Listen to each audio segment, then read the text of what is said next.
Harvey Grayson. That's me. Single and never meant to mingle. I have this issue I've always had.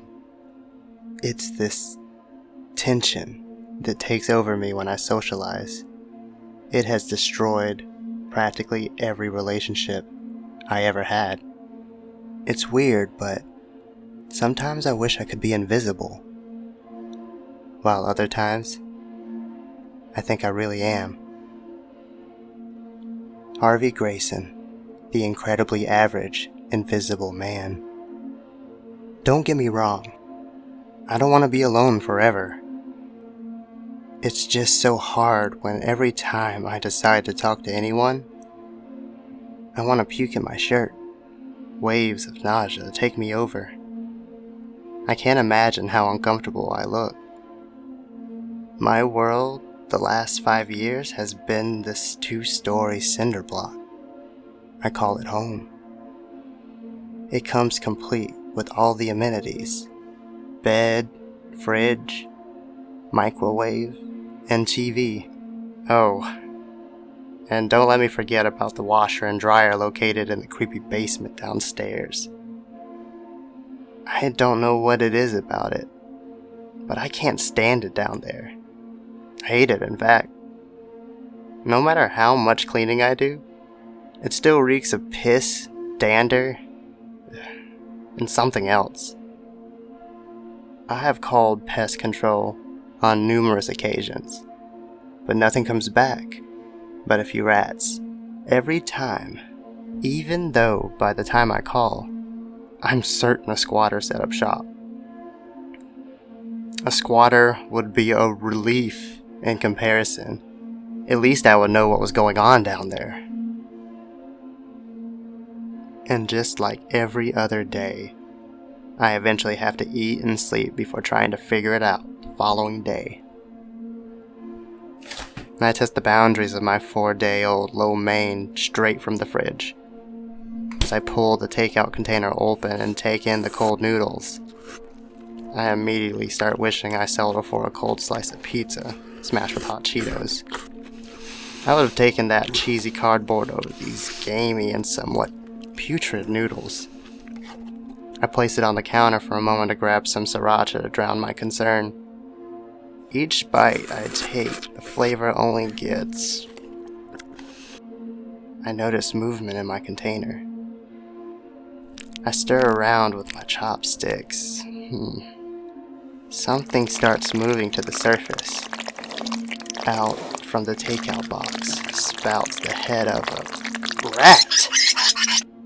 I drop the box on the ground and it explodes with noodles, withered vegetables, and our greedy guest. Before I can react, the rat darts between my legs and down into the basement. Of course it did. I don't want to go down there, but I won't sleep knowing they are still crawling around in this house. I grab a bunch of traps from under the sink and place them everywhere. One in the kitchen, one in the living room, and most importantly, a bunch in the basement. I'm exhausted after setting all those traps and cleaning. The sun has set, and it is finally time to sleep. I collapse in bed, and my eyelids fall like guillotines, wrapping me in the heavy blanket of sleep. The only true relief of my life. My eyes slowly open, but I can't move. Everything is kind of blurry and hard to make out, but I'm still fairly certain I'm in my bed. I hear someone coming in from the living room. A figure comes closer, to the point I can make out the face. It's Jasmine Bitters. Oh man. I haven't seen her since high school. She always tried to see the good in me, even when no one else cared to take the time. I considered her my only friend, from freshman all the way to junior year. Till she realized how perfect she really was. What is she doing here? I try to talk, but nothing comes out. She smiles and caresses me before crawling on top of me. I can feel her, all of her, rubbing, kissing, biting, even scratching. I can feel it all. She looks into my eyes with conviction, and I notice something I didn't catch before. Her eyes. They aren't hers. The friendly green eyes I have always remembered are black and unforgiving. She swings her head back unnaturally before lunging it onto my neck, biting and tearing into it as blood is spraying everywhere. I spring up in my bed, a clammy mess of sweat and hysteria. I check my neck in disbelief that it's still not a blood-letting lawn sprinkler. I need to stop eating such shitty food before bed. I pull back the bedsheet and my lap is covered in a layer of this dark, thick, oily residue of grease and black hair or fur. What the fuck is going on? I run to the bathroom, tripping on the floor to get to the shower to wash this shit off me. It's so sticky and difficult to remove. I squeeze half a tube of body wash on the sponge to foam it away. It's not working. I grab the Brillo pad by the sink that I use to scrub the tub. Finally, this putrid resin is coming off, but I think it's starting to remove skin. Ugh, I don't care. There. After 38 minutes of washing my junk, I'm ready to deal with more of this insanity. I grab a towel and cradle my stinging raw genitals. I head out of the bathroom, and I'm slapped with a realization. How did I not notice that the same shit that was on me is all over this house? It's on the walls, doors, windows, everywhere.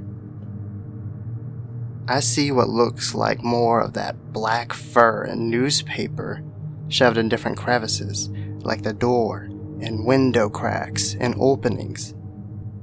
I run to the front door to find out it's not only locked, but the handle is so heavily coated in this putrid grease buildup that I can't even turn the knob.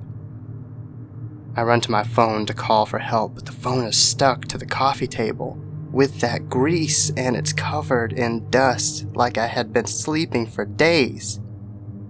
I manage to pry the phone off the table, but it's dead. In search of a solution, I can't help but notice every trap that I had set had something dropped on it. Remotes, calculators, books.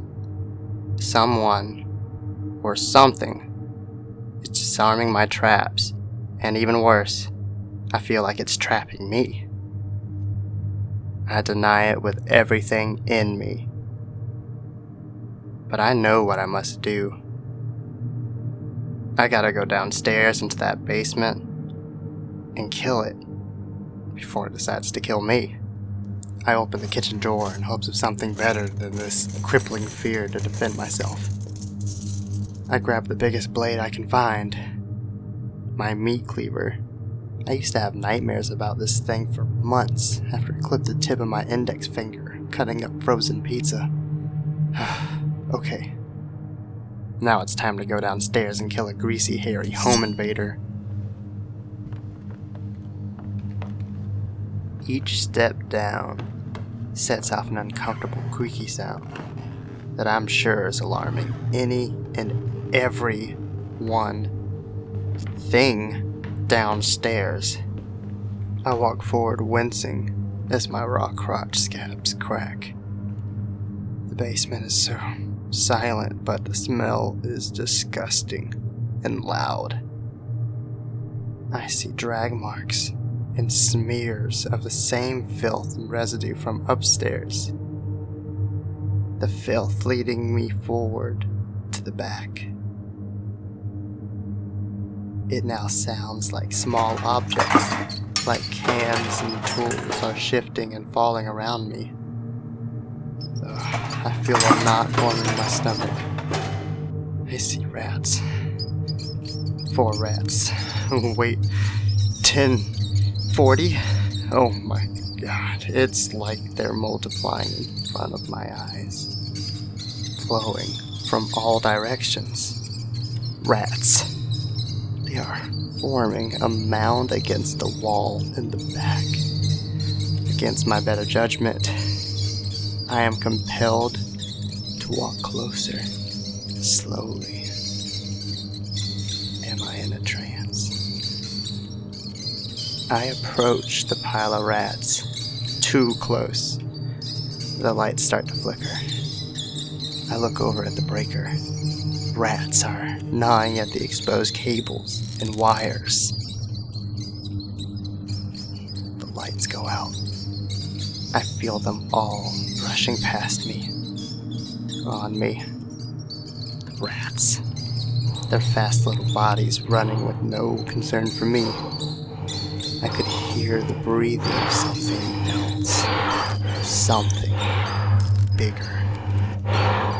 My eyes adjust, and in the dark, I finally see it. The source of this infestation. This invasion. It isn't a rat. It isn't a woman. But one and the same. She rises up from her sitting stance and now towers over me. Slender, but muscular. Long, elongated fingers with semi-translucent claws at the tips. Her features are lost in the dark, but her eyes, shining onyx orbs. Most of her body seems to have a thin coat of black fur, except portions of her face and abdominal region. I raise my cleaver and swing it, trying to catch her by surprise. It was a foolish decision. She grabs my wrist and easily squeezes it with tremendous force, till I have no choice but to drop it. She's dragging me effortlessly to a small hole in the brick wall. She tosses me like a bag of potatoes near the hole and settles back down on her haunches, obviously not threatened by me at all. What does it want? Am I dinner? Wait, what is that? I hear something in the hole. Oh god, something is in there, moving. What? Crying? It sounded like babies, human babies. I brace myself for new horror and look into the hole. It's a greasy nest of garbage, stolen laundry, and filth, and a litter of rats. Bald, pink, and squirming.